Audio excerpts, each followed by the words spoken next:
TV నేను మీ నాగరాజ్ బైర్శెట్టి. ఈరోజు మన అతిథి ఆంధ్రప్రదేశ్ మాజీ మంత్రి, కృష్ణా జిల్లా వైఎస్ఆర్ కాంగ్రెస్ పార్టీ అధ్యక్షులు పేర్ని వెంకటరామయ్య అలియాస్ పేర్ని నాని గారు మనతో. పేరుందా పేర్లు ఏం పేరైంది?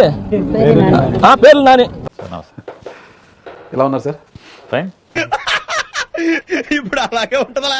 పార్టీ ఎందుకు ఈ పరిస్థితి వచ్చింది? 11 స్థానాలకు ఎందుకు పరిమితం అయిపోయింది? ప్రజలకు మంచి చేశాం కాబట్టి. క్షౌరమైనాక వివరం తెలిసిందని ఆయనకి తత్వం బోధపడినట్టుంది. నాకు అర్థం కాలేదు సార్. క్షౌరమైనాక వివరం తెలిసిందని ఆయనకి తత్వం బోధపడినట్టుంది.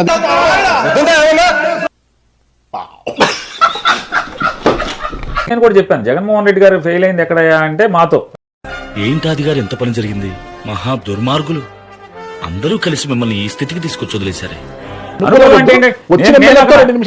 కష్ట సుఖాలు తెలుసుకుంటే చాలు కదా. మాట్లాడలేదని ఎవరన్నారు? రాజా అన్నాడా? ఎమ్మెల్యే సీఎం గారు నాతో మాట్లాడలేదని. 2027 ప్లేనరీ తర్వాత ఆయన పాదయాత్ర చేస్తారు. ప్రజల్ని విస్తృతంగా ప్రజల్లో ప్రయాణించి మిమ్మల్ని జగన్మోహన్ రెడ్డి అవ్వ తాతలని ప్రేమగా పిలుస్తారు.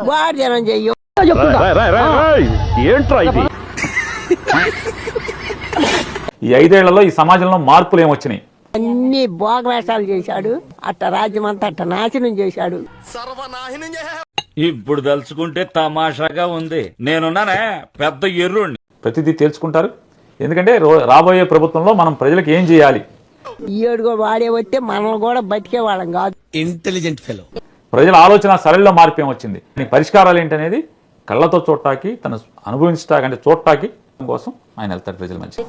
నాకు ఓటేయమ్మా అబ్బాయి సరే బాగా చేస్తానని మీ దగ్గరకు వస్తే ఏం చేస్తారు? చెప్పు తీసుకు కొడతా నేనైతే.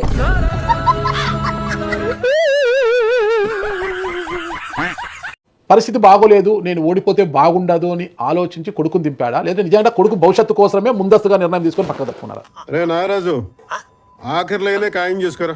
జగన్ నేతను రావక్కర్లేదు సార్. మేము పోరాటం చేయడానికి, వైఎస్ఆర్ కాంగ్రెస్ పార్టీ జెండా మోసేవాడు పోరాటం చేయడానికి జగన్ ఫోటో చాలు. మీరు అదే తప్పు చేస్తున్నారు సార్. వినండి, చూసేవాళ్ళు మొక్క మీద ఉమ్మేరు, జేబులో జబురుమాల పెట్టుకుంటాగా తీసి తుడుచుకుంటా. ఇప్పుడు కూడా కూటమి అధికారంలోకి వచ్చి 2 ఏళ్ళు అయినా కూడా ఈ రోజు జగన్మోహన్ రెడ్డి గారు వారానికి 3 రోజులు ఏమో వస్తున్నారు ఇక్కడికి, 4 రోజులు బెంగళూరులో ఏమో ఉంటున్నారు. దాని గురించి మాట్లాడితే నా నోట నుంచి మంచి మాట్లాడారు చెప్తానా. 4 రోజులు ఇక్కడ ఉన్నారు, 3 రోజులు అక్కడ ఉన్నారు. మొత్తం చెప్పు. ఇక్కడ ఉన్నారు, 3 రోజులు అక్కడ ఉన్నారు. ఓకే, ఎటు సార్ తప్పు అయిపోయింది సార్. 4, 3 వేసుకుంటారు. సర్దిద్దుకుంటే చాలు. అదే సార్, సర్దిద్దుకున్నా సార్. అందరికీ కూడా సర్వదర్శనం అంట కదా సార్. ఏకాంత సేవలు ఏం లేవంట, ఏకాంత దర్శనాలు ఏం లేవంట కదా సార్.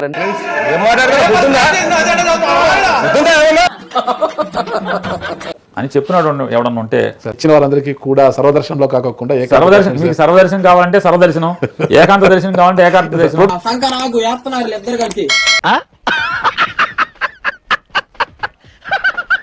ప్రోటోకాల్ సార్, ప్రోటోకాల్ కూడా ఉందా? ప్రోటోకాల్ ఏం ఉండదు. ప్రోటోకాల్ ఏం లేదు. ఏకాంతం ప్రోటోకాల్ అంతా ఒకటే.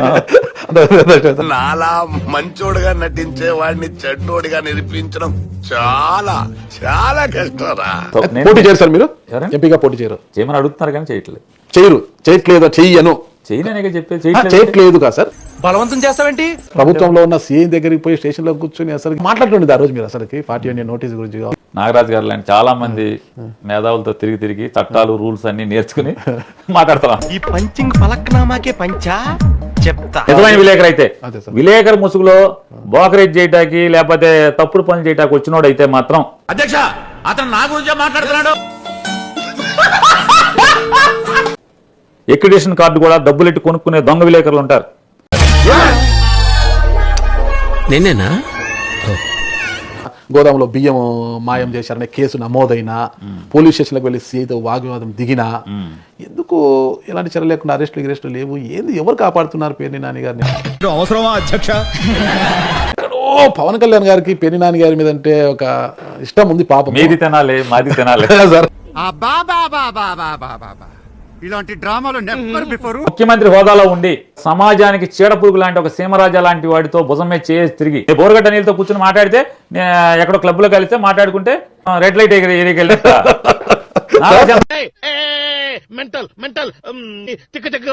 బుర్రగడ్డ నీళ్ళ మీదకి వచ్చిందే దయ్యాలను వెంటేసుకొని వచ్చి కదా. వాయినం పెడితే మళ్ళీ వాయినం ఇవ్వాలి కదా, అంతే సార్. అంతే, అంతకుమించి వేరే ఏం లేదు. ఇస్తున్నామా వాయినం, పుచ్చుకుంటున్నామా మాటలు. అతను మాటలు జారుతున్నాడు కాబట్టి మనం కూడా పరుషంగా మాట్లాడుతున్నాం అంతే. ఏంట్రా ముచ్చట్లు చెప్తున్నావు? నీ నాలిక పీకి నర్వ్ ఇంజెక్షన్ చేయాలరా, నీకు బాగా బలిసింది. గతంలో లోకేష్ గారు రెడ్ బుక్ రాస్తున్నాను అంటే అంతా కామెడీ చేశారు కదా సార్. ఏముంటుంది రెడ్ బుక్, ఆ రెడ్ బుక్ ఏముండదు ఇదని. ఇప్పుడు చూస్తే రెడ్ బుక్ రాజ్యాంగం అనేసి విమర్శిస్తున్నారు. ఏంటి సార్ గతానికి ఇప్పటికి తేడా ఏంటి? Double comedy. కట్ట మీద కూర్చుని కోతలు కూసే దాంట్లో ఏముండదు గానీ నీళ్ళలో దిగితే తెలుస్తుంది అబ్బా లోతు. మీరు ఇంకా కామెడీ చేస్తారు సార్ మీరు. నిజమే, డబల్ కామెడీ అండి. ఆ రెడ్ బుక్ రాజ్యాంగం మీ వరకు రాకుండా చూసుకోండి. వేసేసాడు, బాగా వేసేసాడు. చూద్దాంలే, చూడటం కాదండి, మీరు చెయ్యాలంతే. సరే, మీరు ట్రై చేస్తారన్నారంటే అది ఓకే అయిపోయిన